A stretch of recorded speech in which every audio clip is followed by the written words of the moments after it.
Welcome, NEET aspirants. This question is from Chemical Coordination and Integration. So, diuresis is prevented by. So, to prevent, we need something which will be against diuresis, anti-diuretic. So, the name of the hormone is anti-diuretic hormone. Renin is not, ANF no, aldosterone no, vasopressin. It is the alternate name of ADH and it is secreted from neurohypophysis, the posterior pituitary. So this is correct.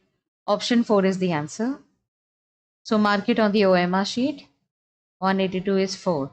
And you're done with this question in 35 seconds. So let's understand this adenohypophysis and neurohypophysis and hypothalamus and what is ADH.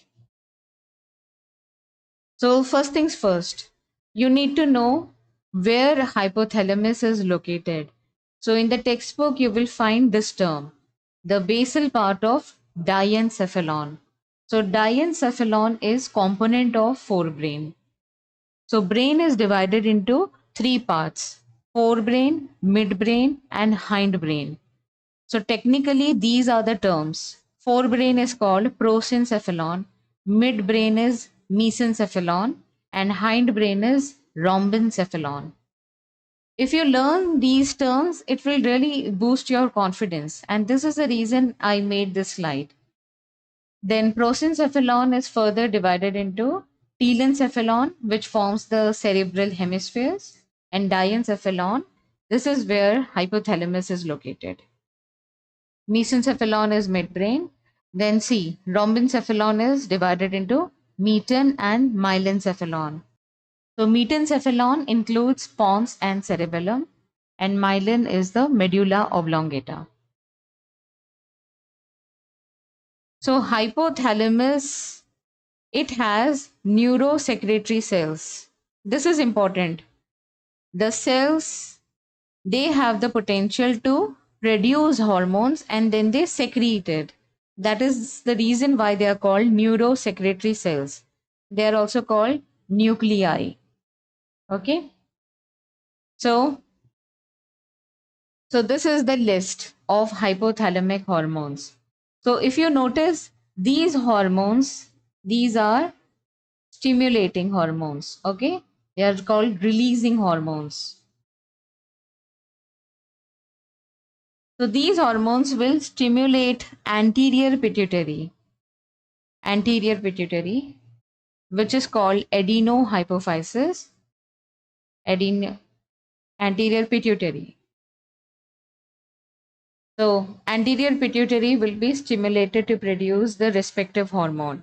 So notice here it is thyrotropin. Okay, it is not thyroid releasing hormone. Thyrotropin hormone. So what is thyrotropin? It is TSH.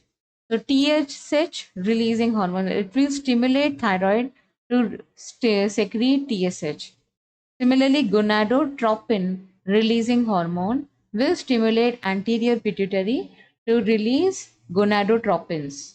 Those are FSH and LH.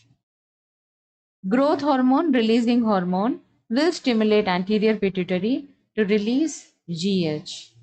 And corticotropin releasing hormone stimulates anterior pituitary to release adrenocorticotropic hormones. Then somatostatin is, I have marked it in red because this is inhibitory. And these two, these are produced in hypothalamus. So these are the nuclei. Okay. So here these two hormones will be produced and then they will travel this length of the axon, and finally in this area where the neurohypophysis is, the posterior pituitary is, there they will be released. They will be stored for some time and then released. So this is the profile of hypothalamic hormones. So this was asked in this question, vasopressin or ADH. ADH stands for anti-diuretic. So urine has certain amount of water. So when lot of water is excreted out, that state is called diuresis, excess of water in urine. Okay, so to prevent the loss of water and electrolytes in urine, ADH is secreted, and this will stimulate the distal tubules of kidney to reabsorb water and electrolytes. So see, this is the structure. Hypothalamic neuron. This is the neuron which will produce ADH and oxytocin and then secrete it here. And time being, posterior pituitary stores it, and whenever stimulus is required, it will secrete from here. And this is the structure of anterior pituitary. Hypothalamic releasing hormones are synthesized here, but they don't go all the way down into anterior pituitary. So you can see this bunch, one bunch here and another here. This is known as portal system. Portal system basically is, see, this is the blood vessel coming here, and then it will form a capillary bed. This will again unite and form another capillary bed.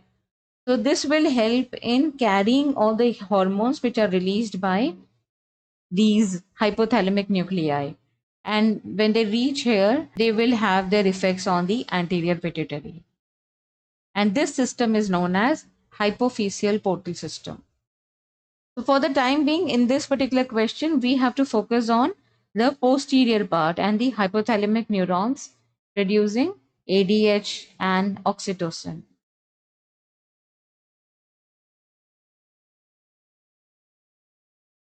So see, this is the list.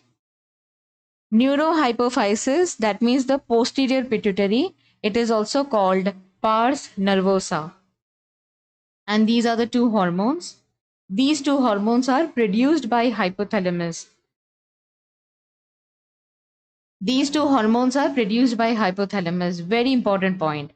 They are produced by hypothalamus, but they are stored and secreted by posterior pituitary. This is the list of hormones secreted by anterior pituitary.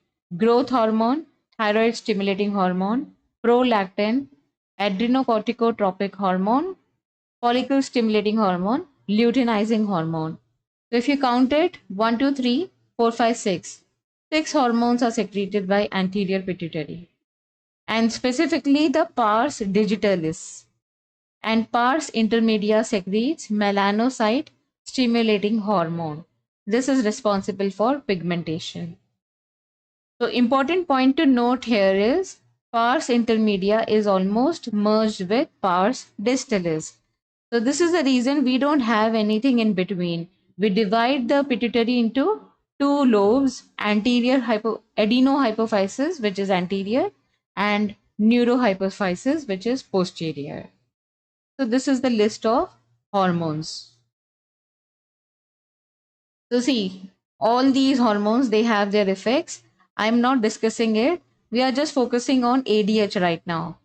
So vasopressin acts mainly at the kidney and stimulates resorption of water and electrolytes by distal tubules, thereby reduces loss of water through urine.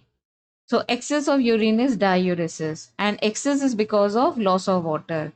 So the state in which body starts secreting lot of urine, that state will be called diuretic state. So to avoid it, ADH is secreted. And what ADH will do? It will stimulate resorption of water and electrolyte by the distal tubules in kidney. Now disorders due to growth hormone, this I will not discuss. Let's discuss disorder due to ADH abnormal secretion. So an impairment affecting synthesis or release of ADH. So what will happen here? If ADH is not produced, something which is opposing diuresis, if it is not produced, what will happen? Uresis will happen. If this level, hormone level, decreases or is not produced at the optimum level, okay, what will happen? Diuresis will happen. So excessive water loss and therefore dehydration. And that condition is called diabetes insipidus. So insufficiency of ADH hormone leads to diabetes insipidus. It is not related to diabetes mellitus. Okay. It is insipidus. And the person will show polyuria. These are the symptoms: polyuria, then polydipsia. If the patient loses a lot of water in the urine, he will always be thirsty. So excessive thirst is polydipsia, polyuria. So these are the symptoms of diabetes insipidus.